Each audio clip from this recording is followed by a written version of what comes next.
and welcome to the Flourishing Center Podcast. I'm Emilia Zhivatovskaya, your host and founder of the Flourishing Center. We are training the change agents of the world and equipping them with research-based tools for healthy, happy, and successful living, and we're so grateful that you're here. Each episode features 3 sections. First is the Science Says section, where we summarize a recent research study and show you how to put the science into action.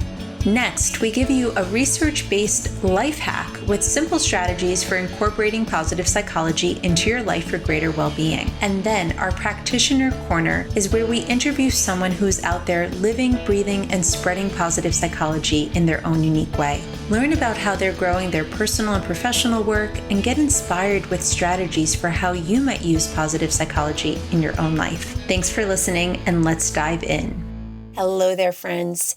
So excited to share today's podcast with you. In our Science Says episode, we are looking at a recent research study that looked at how positive emotions improved people's response to an influenza vaccine, and we take a deeper dive into the relationship between positive emotions and our immune system. For the life hack section, we look at how you too can get a positive mood boost on a day that you need it. And for our Positive Psychology Practitioner Corner, I can't wait for you to meet Kathy Mackintosh. She's a board-certified health and wellness coach who's bringing positive psychology to her clients, and she's got a beautiful story to tell, and I can't wait to introduce her to you. Let's get started. Hello there. So excited to share today's Science Says article with you. I think you're going to find this one fascinating. It was recently published in the Journal of Brain Behavior and Immunity, and it's called Positive Mood on the Day of Influenza Vaccination Predicts Vaccine Effectiveness, a prospective observational cohort study. In this research article, they point out that the influenza vaccine is only effective in about 17 to 53% of older adults. They wanted to look at what impact health behaviors would make, such as physical activity or nutrition or sleep, or psychological influences like stress, positive mood, and negative mood.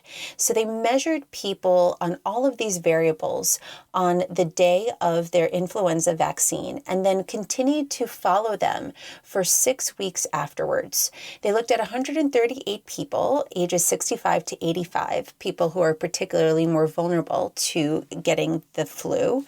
And they measured them on all of these variables. And what they found was that positive mood on the day of the vaccination was a significant predictor of H1N1 seroprotection at 16-week follow-up.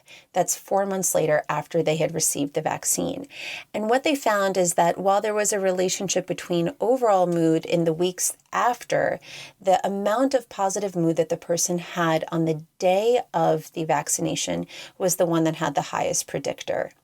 They found that no other factor was significantly predictive of antibody responses to vaccination. I don't know about you, but this research study excites me. Obviously, we can use it to imply that if you are going to be going in for some sort of vaccination, maybe consider going on a day where you feel particularly uplifted. But beyond that, this further points to this idea that being in a positive emotional state can act as an immune modulator. Now let's take a moment to play with what that word actually means. Immune modulation. Many people tend to think of wanting an immune system boost, but the way that our immune system works is that we actually don't always want to boost our immune system. Immune modulation is more than just boosting the body's immune system. It's actually about bringing the body into a place of having an effective ratio of both immune system cells and cells that actually hold down our immune system. So the balance of the immune system is what we're actually looking to achieve. It enables our immune system to function correctly. For example, we have immune system suppressor cells that take the action of the natural killer cells, and it actually protects our immune system cells from attacking our own tissues. So if all you did was boost immune system without also boosting the suppressor cells, we would be into trouble. In fact, we actually call this an autoimmune disease, when the immune system cells of your body get so strong that they actually confuse your tissue for actual enemy tissue inside, or enemy cells within your body. Oftentimes, the way that people go about immune modulation is actually through drugs and other external therapies.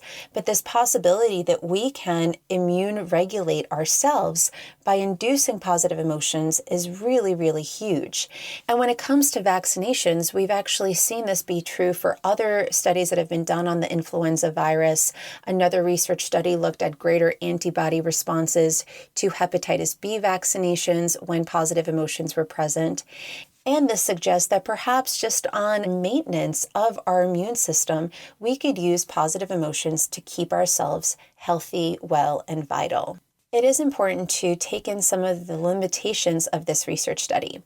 The authors write that it is noteworthy to point out that this relationship between positive mood and antibody response was only observed for the weakest immunogenic strain, which is H1N1, and not for H3N2 and B strains.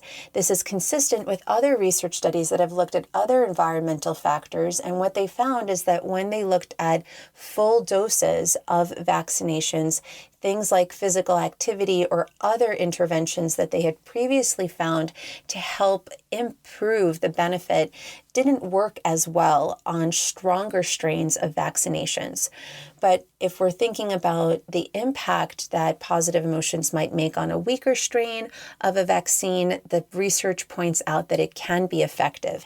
And if we're just zooming out the lens away from vaccination and just to think about being happy and healthy and vital in our body, we have further evidence now to support that positive emotions can help us have a healthier, more vital immune system.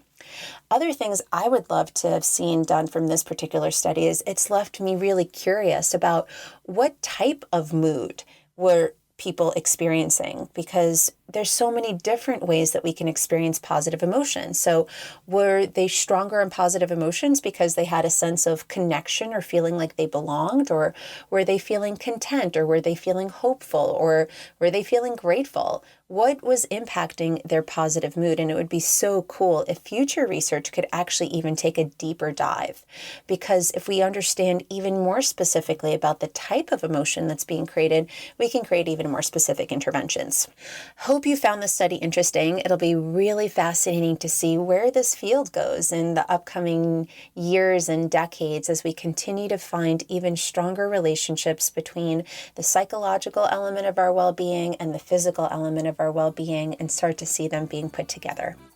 Up next in our life hack section, we'll take a deeper dive about how you too can increase your positive mood and how that might impact your immune system. Today's life hack is going to explore how to get a positive mood boost. This is different than what we've been talking about before about how do you increase your frequency of positive emotions. In alignment with our Science Says for this episode that showed that the greatest impact to a person's immune system and their ability to fight that influenza vaccine had to do with how much positive mood they're experiencing that day. And while there was a relationship between positive mood for what they were feeling for weeks afterwards, the biggest effect came from that single day. So the question is, if you know you're going to go in for a vaccine, or you know that you're going into a house filled with children who are sick that might get you sick, and you just need a positive emotion boost, what could you do to increase your positivity? While there are lots of tools from the Positive Psychology Toolkit, and the true impact of which tool will be most effective for you depends on a lot of different variables, I'm going to suggest the possibility of taking some time to think of people who have influenced you and why you feel connected with them. Remember, the power of positive interventions is that they can often be done through journaling, or just sitting and reflecting, or meditating, or connecting with a feeling that you're experiencing in your body. So I invite you to join me in thinking about who are the people who have positively influenced your life?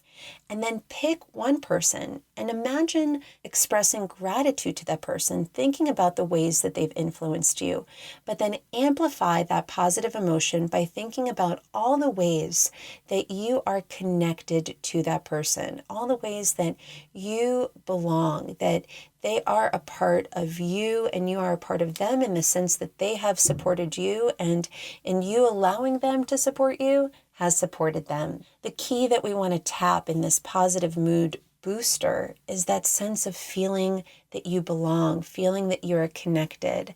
Things that really take away from our physical health and well-being is feeling that we're isolated, feeling that it's me against the world. But when you remember that you have been impacted positively by people and that you have received other people's support, other people's love, because you are connected, you are a part of each other's tribe, even if it was a long time ago. Allow that image or memory to fill your mind and let it drip down into your heart until you can really feel in your heart the sense of connection and belonging to that person. And see how long that feeling can last you. And if it only lasts a little bit and later on in the day you feel like you've lost the feeling, come back to it and come back to it again. And see how many times can you raise that feeling within you, knowing that our emotions, they are fleeting. But if we take the time to do these little drips of positive emotions, little by little throughout the day, we're going to get ourselves feeling happier. So try that intervention on for size and let me know how it goes for you. I would love to hear about your experiences. Hello, everyone. With me today, I have Kathy Mackintosh. She's joining us from Raleigh, North Carolina. She's a national board-certified health and wellness coach, an instructor for Duke's Integrative Medicine Health Coaching Program, a positive psychology-based coach, a volunteer, and so much more. Something you might not know that I think is impressive about Kathy is that she loves to do 50-mile walks for charity. In fact, she's done 14 of them. And so I did the math on that. That's 700 miles that she has walked for charity alone. Kathy, I'm so grateful that you're here with us. Thank you for your time. Oh, I'm pleased to be here. Kathy, tell me, what brought you to positive psychology? Oh, that's quite an odyssey in a way. About 15 years ago, I was diagnosed with MS, multiple sclerosis, and I really was in terrible shape. And of course, being diagnosed with something along those lines can scare you. And I made major health changes after the diagnosis, including losing over 100 pounds and starting exercise for the first time really in my life in my 50s. And I had people say, well, now that you've done all this, you should take that course and help other people.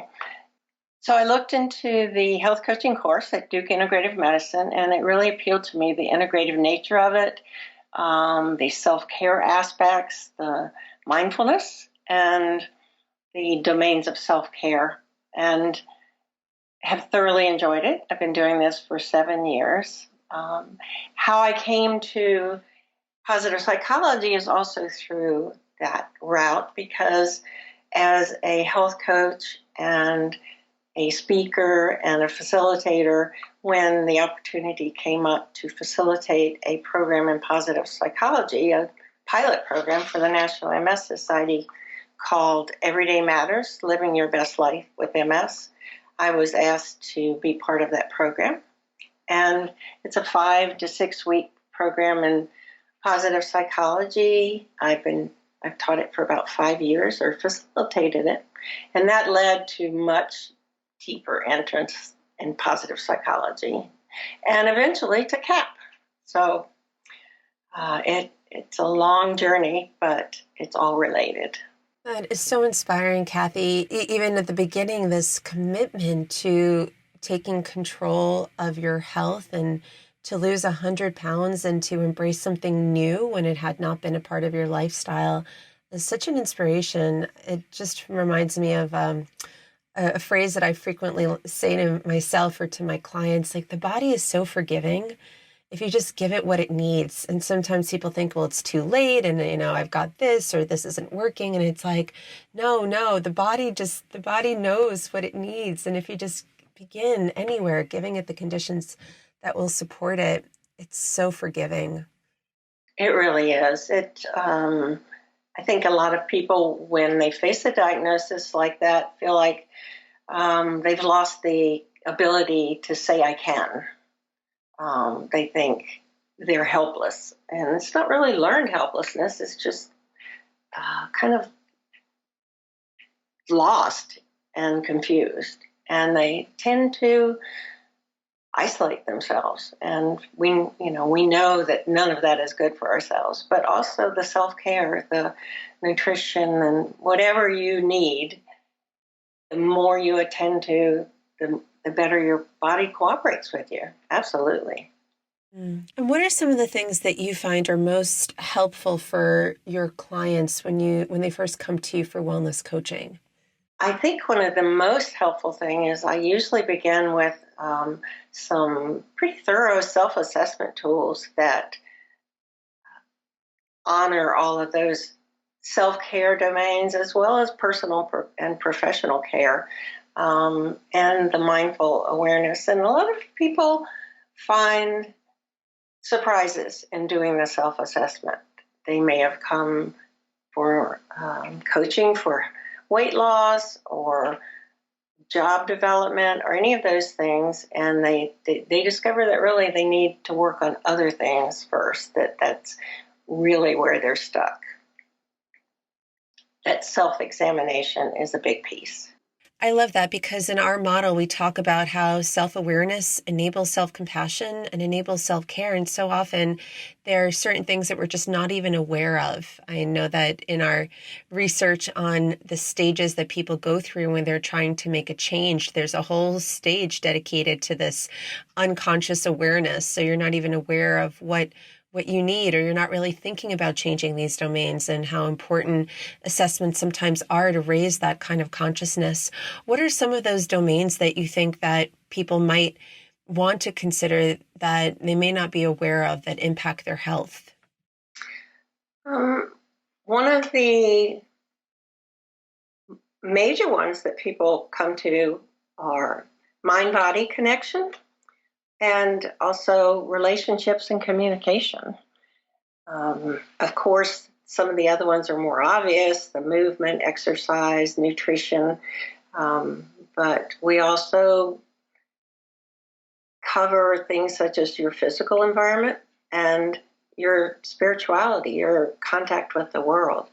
So I think people sometimes are surprised that the more obvious fields are impacted by some of the less obvious, and especially the mindful awareness and that mind-body connection. Thank you for that, Kathy. And I'm curious, what are the elements of positive psychology that you weave into your practice in terms of either interventions or concepts that really support your clients? I think one of the biggest areas that has an impact is the area of mindset, because people often don't realize that they're stuck in possibly a fixed mindset.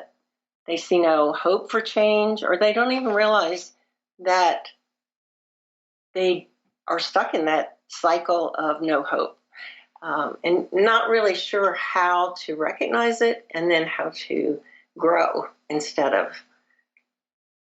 staying in that mire. And especially people with chronic disease, because as I mentioned before, they feel like they've lost a lot of their abilities and they don't quite know in what direction to go from there. They have to come up with a new definition and new perspectives for their life. A new story. What story do they want to be telling themselves? And they need to find their possibilities. And I think you can only do that through this awareness and mindset work. And what are some of the ways that you help them change the story? Well, we use guided visualization sometimes. We always work with vision and values in determining optimal health. We do strengths determinations. A lot of people have a great deal of difficulty naming their strengths. They are stymied if you just ask them, what are your strengths? So that's often a helpful and necessary element of it. Another aspect of my coaching and my positive psychology knowledge that I think is important is maybe to address this mindset and communication issues from the medical perspective, from the physician's point of view, because I found that they often are very frustrated with this mindset that patients have, that they can't change anything. They see them every 3 to 6 months and nothing has changed. They have told them what changes they need to make, and they come back and nothing has changed. And they get very frustrated and find it difficult to be empathetic. And it's difficult to make behavior change if you're not feeling empathy or have the confidence to do that. So it's not just on the personal level, but I think also on provider level that this needs to be addressed.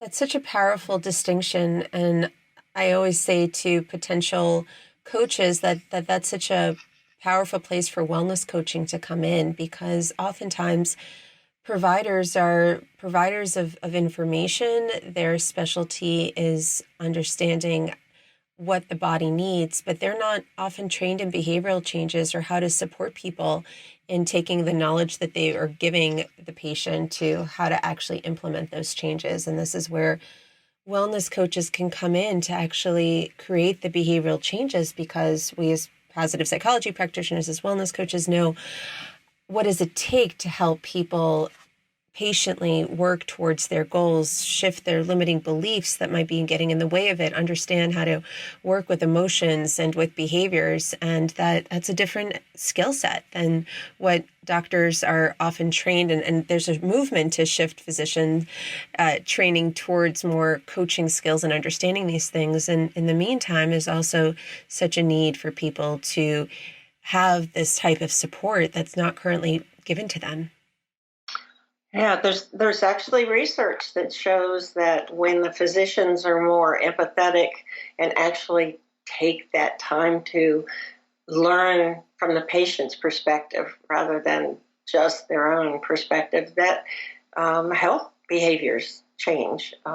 Breast cancer, diabetes, coronary events they've done studies with the importance of the physician empathy in those areas. And I think it would be good from the physician's point of view just not to be so frustrated as well. A win-win. Thank you so much for that. And Kathy, I'm curious, what are some of the ways in which you personally integrate positive psychology into your life? Oh, wow. In using the strategies that I learned initially from the Everyday Matters course, I would say that the major ones are the knowledge of the interventions on a daily basis, such as exercise, the social connections, which is often something that's easy to let fall by the wayside. I work constantly, it seems like, with my own mindset. And I used to think, well, here I am learning all these wonderful things.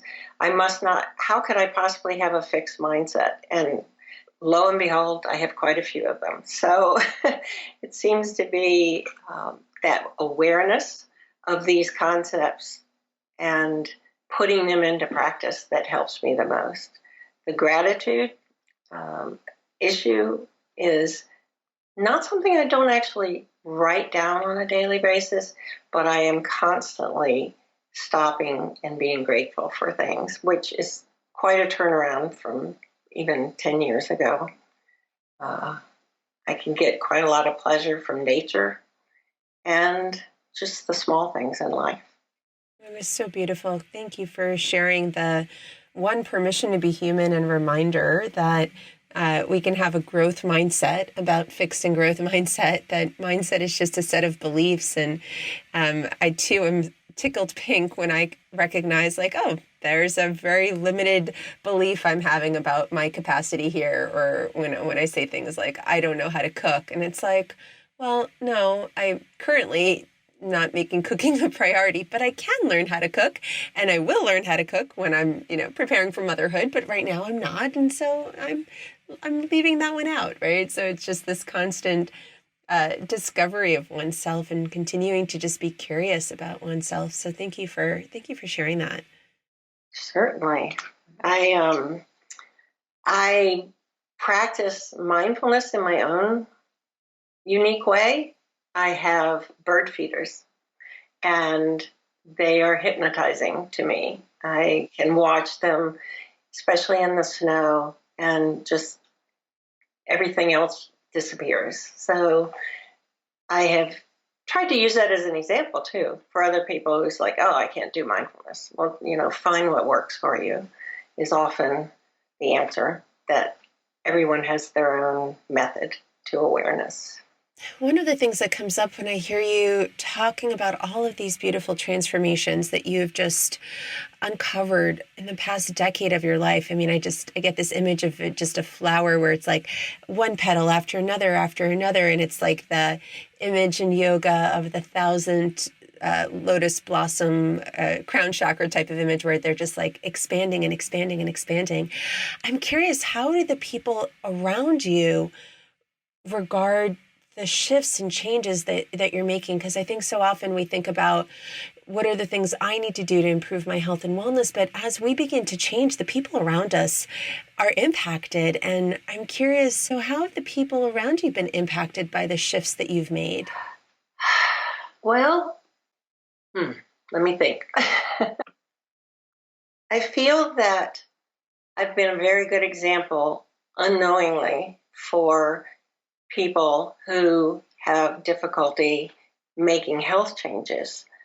I don't believe that I'm an extraordinary person any more than the next person, and that with the right frame of mind, you can achieve these things.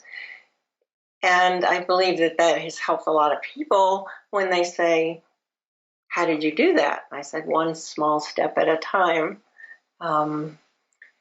So the weight loss is often a bigger influence that I'm not often aware of. This is a funny question for me to answer, Amelia, because I often don't think I'm that much of an example for people, but I know I must be. I know that it's had an impact on my family because they often ask me things that might help them with their certain situations. They realize that change can happen. I think maybe the biggest impact has been through actually direct contact with speaking, doing volunteer speaking for the MS Society. I have a positive psychology support group. We start every meeting with what made you smile today, rather than delving into all the negatives, which of course we have to address, but we don't start with that. I believe it's really the education that maybe has impacted everyone the most.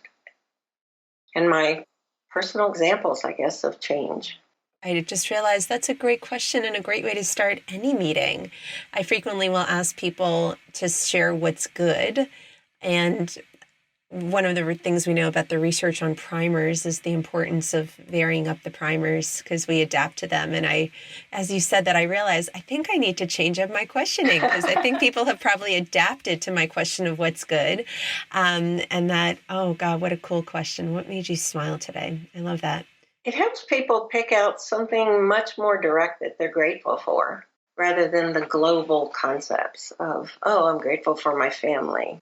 And I'm curious if you have any words that you live by, any guiding principles or ethos that help you have the type of resilience and outlook and determination that you have. I frequently have two song titles in my mind. And one is a familiar phrase. It's what doesn't kill you makes you stronger. Mm-hmm. And that's not just a phrase, it's the song in my head. But one of the other songs and phrases that has been with me since I started my health coaching training has been life is a highway. And you want to ride it all night long. You got to ride it all night long. You have to take advantage of everything you can. So I think it's really those two songs. What a great question. Oh, I love that. I love that because sometimes people misunderstand positive psychology. They think it's only about enhancing the positive in one's life. And we say that it's about being more masterful humans and being able to flourish and thrive, which means learning how to work with the negative that life brings and enhance the positive. It's not enough just to be resilient and persevere. You also need to know how to amplify the positive. And actually, your two song choices demonstrate that beautifully, right? The resilience to be able to bounce back, to keep going, to just become stronger with every experience, and then also to amplify and to savor and to embrace life and amplify the positive. So I feel like those two songs could be like the two theme songs of positive psychology. There we go. Yeah, I like your interpretation greatly. It's just different viewpoint on these songs that have been going around my head for 6 years through all the changes in my life. Yes. I feel like people who have these maybe vague yearnings to change, maybe their health, they think I need to lose weight, I need to exercise more, are the obvious ones. But wellness, as I mentioned earlier, includes so many domains. I have worked with people that had communication problems in their relationship, worked with a lot of people that need to change their professional life. They just are not happy in the job they're doing, and they don't want to just find another job. And a lot of people in transition can greatly benefit from it. If you're retiring, you're 62. 62 is the new 50. And you have a whole lot of years left to you. How do you want to spend them? What is your vision of your optimal life? Mm. It's not just about health. It's designing that your own plan and following through on it. I love that. Thank you so much, Kathy. If people wanted to reach out to you, how can they find you? Well, I have a company called Clear Path Health Coaching in North Carolina, although the health coaching does work by phone or in person. And I have a Facebook page for Clear Path Health Coaching, as well as a website, which is right now a little bit under construction, but it's clearpathhc.com. Beautiful, Kathy. Thank you so much for all your wisdom and for being here with us today. Well, thank you for your interest. Thanks so much for tuning in. If there is any topic that you would love for us to bring you some Science Says on, or an area of your life that you'd like hacked, send us a message to info@theflourishingcenter.com. We would love, love, love to hear from you. And if you're loving this podcast or just liking this podcast, it would mean so much to us if you could go to iTunes and give us a rating and leave some feedback. It is your feedback that enables people to know that podcasts like this exist and that maybe there's some nuggets of wisdom here that people could apply to their life. Thank you so much for tuning in, and we'll see you next time.